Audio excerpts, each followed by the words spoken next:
I recently went to a coffee shop in Florida that included this on the bill. It is an automatic gratuity of 18% for parties of 1 or more. In other words, anyone who goes in there, unless you're a party of 0, must pay 18% plus tax as an additional cost on top of the prices for all the items. This seems ridiculous to me as a British person, but a lot of Americans are quite used to the idea, if maybe not the fact that it's forced, but the same thing applies to when you book a hotel room in a busy city. You might find a really good deal, $32 a night for a hotel room, only to go further in the checkout process and realize, oh, there's a $39.99 resort fee, and the overall price is more than double what you're expecting to pay. This happens with literally even international websites. Here's enterprise.com. I'll try and book a car for Las Vegas for 1 week. Wow, it's $200 plus taxes and fees make it a lot more. Whereas on enterprise.co.uk, the British website, the exact same car rental will just show you the exact same price once you convert from pounds to dollars, but it's all in pricing because they know you just want to see what you have to pay. I'm used to prices being the what you pay, and over here there's a lot more flexibility in what a price means,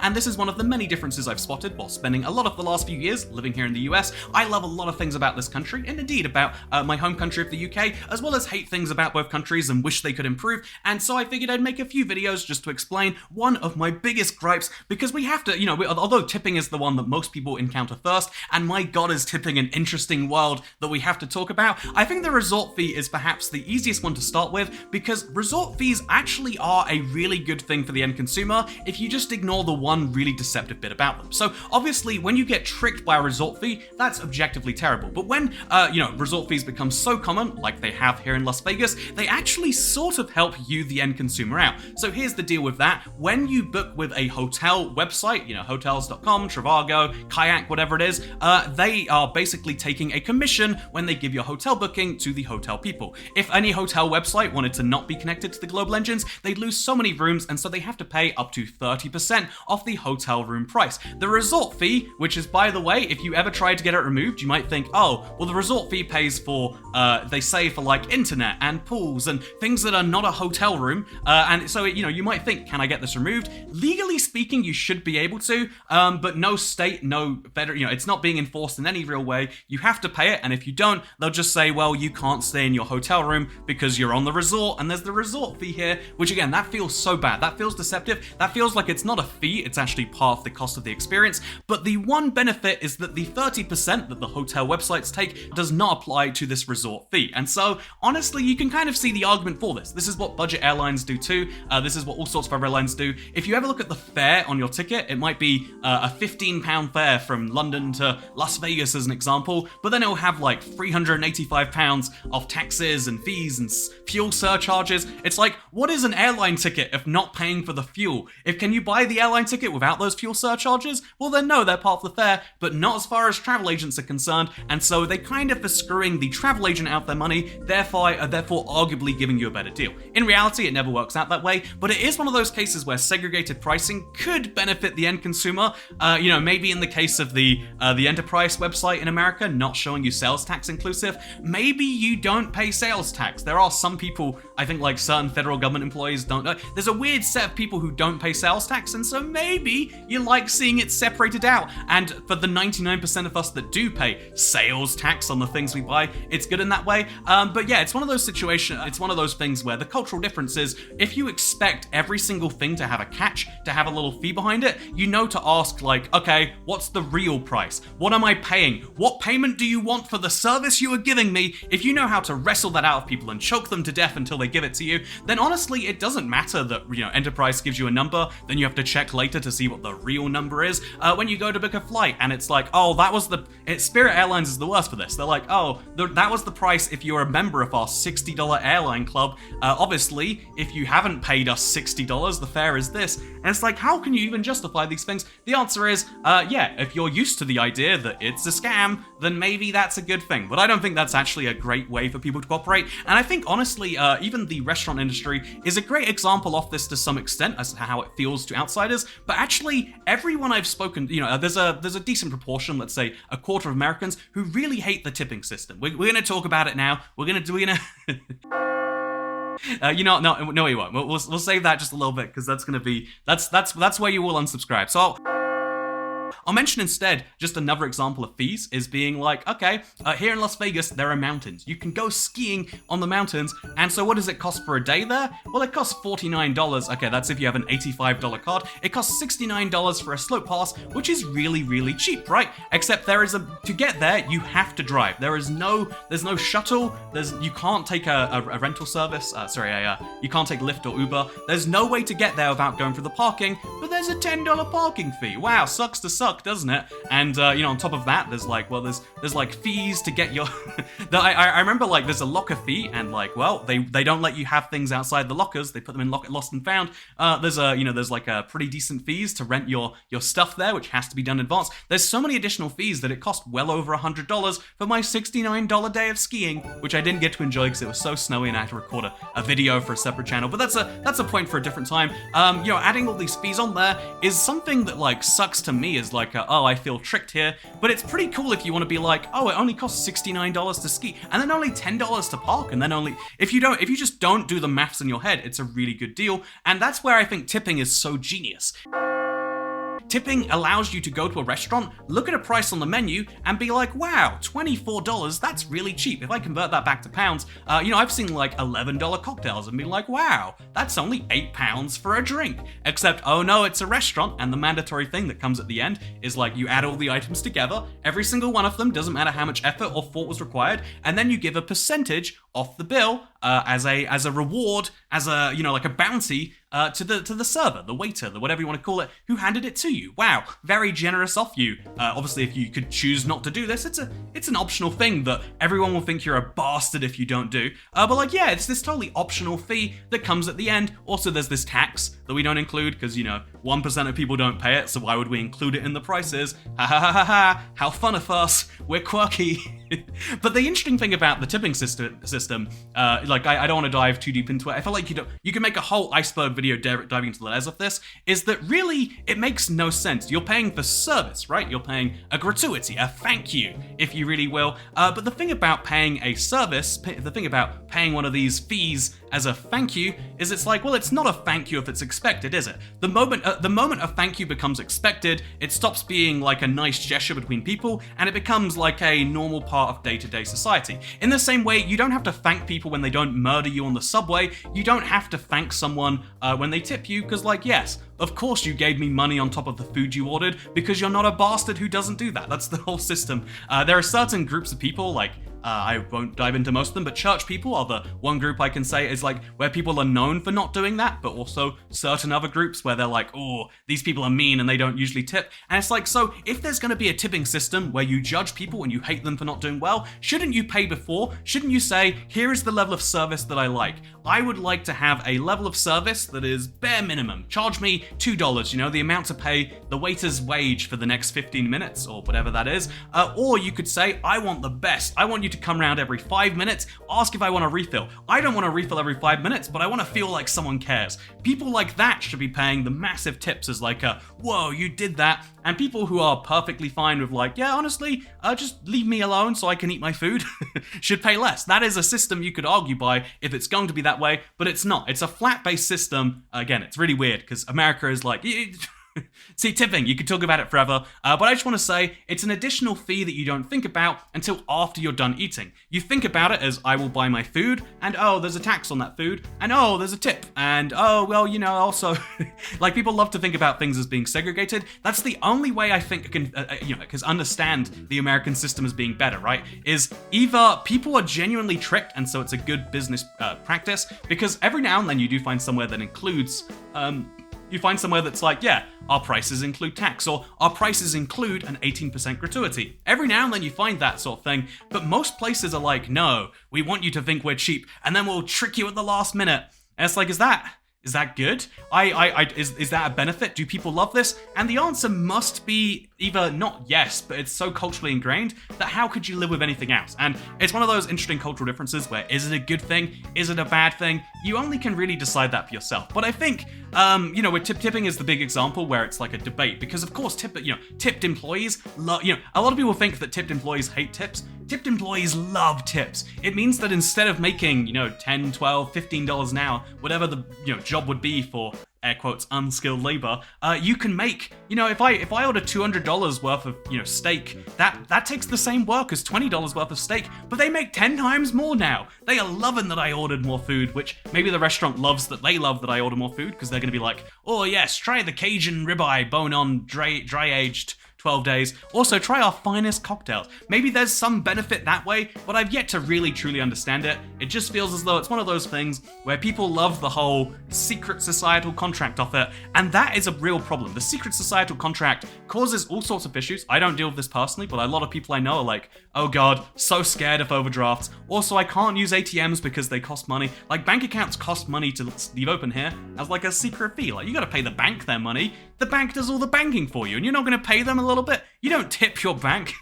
There's like a fun thing to like, yeah, you gotta tip your bank when you withdraw from the machine. You gotta tip your bank if you accidentally go below zero and there's no way to stop going below zero. You gotta tip them for those things. There's a fun word.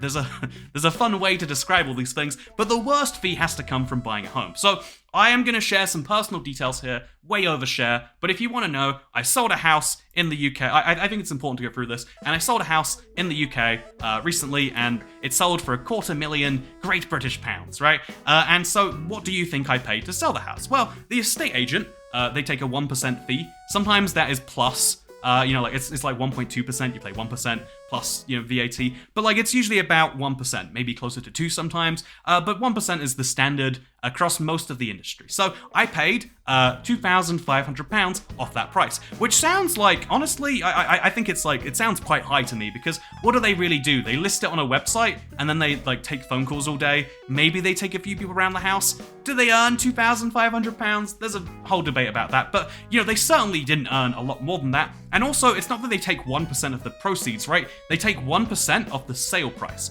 And you might think that's the same thing. Like, if you sold a house for $250,000 and you got $2,500, but most people have mortgages on their house, so they really only make like half of that, a third of that, a tenth of that if you're selling really soon after buying. And so to pay a giant chunk of what you've earned from this house is actually a big thing. But in America, you better believe it's fun and it's way more interesting, because I was looking into using that same money to buy a condo, as it's called out here. The condo flat difference is one I still can never truly understand. I don't think most people here even truly understand it, because I always hear incorrect definitions about what's a condo, what's an apartment. So leave yours down below if you want to jump in some fire, or you can leave your opinions about tipping. That's a good one too. People always get along about tipping opinions. They don't start burning each other down.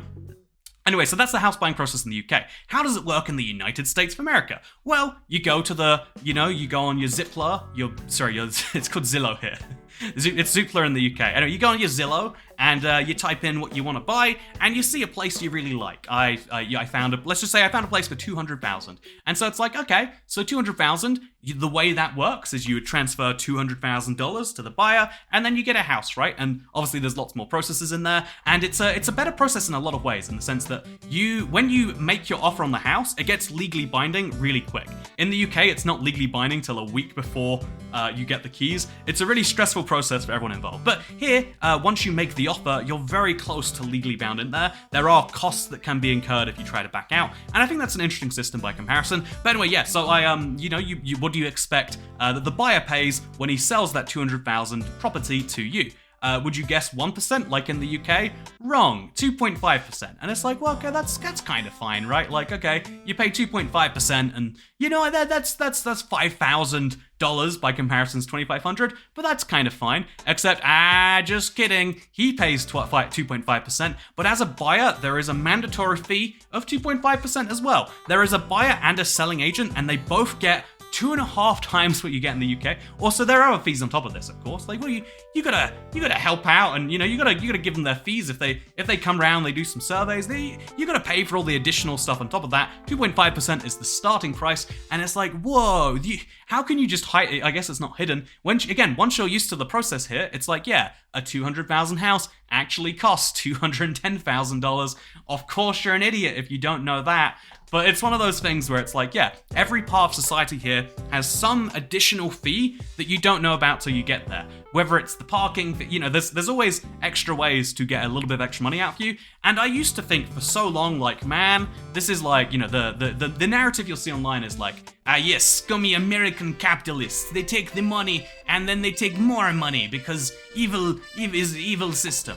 But I really do think the better way to see it, or the way that I think people do see it, and the reason people put up with it, is probably solely because, maybe this is cynical, is because it allows you to lie to yourself about what something costs, or maybe even better, lie to other people. I mean, let's say I want to get a friend to go skiing with me. $100 for a day is so much, but you just say, it's $69, buddy, plus sales tax, plus parking fee, plus the fees for this, plus to get the car. You don't say all that stuff. You just say it's $69, and then they come along and they're like, oh, it hurts to have rich friends. I don't think skiing is actually, you know, skiing's like a upper middle class activity in my opinion. But like, you know, like it's or you know, you want to go out to a restaurant. It's like, oh yeah, just spend $20 on a you know, like a drink, or you spend $20 on an appetizer, or what's the word, an entree. There we go. Spend $20 on an entree. And get yourself this really delightful dish, and it's only $20 plus tax. Plus, you want to give them 20% for bringing it to us, right? Ooh, you a low-class scum? You're scum. You don't want to give them 20% as a bounty for bringing it from over there to over here? Do you not know that in some states they earn less than minimum wage? Not this state, obviously. Not any of the states around here. Most of the states, they don't earn that $2 minimum wage, but they might earn $2 in another state. And so if you don't give them a lot of money, which they don't pay taxes on, then, you know, you're kind of a dick, aren't you? You just hate them. And so, yeah, it's same with resort fees. It's only $32 a night to stay here. I think that's the only way this can be justified as a good system. Or the other way you could justify it is saying that basically every fee in life, there is a way past. You know, with the resort fee, if you're a really high-level member of the hotel chain, well, that's waived for you, sir. You know, Mr. Andrews, come right this way. You know, if you are, you know, like a high-ranking government official, sales tax doesn't apply to you. Actually, who doesn't sales tax apply to? Who doesn't sales tax apply to? The answer: Nevada state and local government agencies and agencies of the federal government are exempt. So yeah, you just have to advance far enough in the government, and then that government fee doesn't apply to you. That feels a bit like backwards. Like why do Nevada government agencies not pay it? I see the logic that like, why would the government pay tax? But also government employees pay tax on their earnings, because of course they do, right? Also wait, apparently a qualifying widower doesn't have to pay either? Oh, wow. Okay, no, that's income tax. Okay, you're not... This is a tangent. Let's stay back on course and just say that every fee has a way out of it if you just know the way, and maybe you could argue it's a good thing and it encourages people to know more. Or maybe you could argue it's dumb and it's stupid and honestly, everything. I think it's bad for if you want a functioning market. You know, the free market, lots of great things that this country loves about it so much, myself included, but honestly, should everything have it included? Wait, here's a fun one. My rent. My as well as paying whatever the rent costs on this place, it's soon to be gone, by the way, but you know, the rent every month is what I pay, but then as well as that, I've got to pay like a mandatory TV fee. There is no way to unhook the cable from my apartment. It's $100 a month, and it's like, okay, so my rent is actually, you know, like $15.90 or whatever it is, plus $100, and it's like, well, there's also an amenities fee, because we have amenities that you can use, and it's like, what, just, what is every single thing here has this obsession with unbundling pricing. But there should always be, it should be mandatory, or maybe it should be highly encouraged. You should try to avoid doing business with companies that try to hide that from you, because why do we need to hide prices from people? And I guess the answer is, because maybe more people do part of their money, maybe more people go, yeah, I can convince myself of this, I can convince myself, you know, like, it's the, you know, slowly whittling away at it, but I think it's one of those things that probably should be banned. I haven't even spoken about concert tickets, right, and the whole, like, you have to pay $12 to print out the ticket yourself, and there's no other option. You know, there's a lot of these fun fees that people hate. Maybe we should fix that, or maybe we should do nothing about it. That's the way I believe things are done here. But no, yeah, there are, like I said, lots of things I love and hate about America, and this is the first in what might be a series about it, and I hope that you enjoyed it, because I'll see y'all in the next one. Subscribe to see more great videos from your favorite British channel. Goodbye. That was terrible.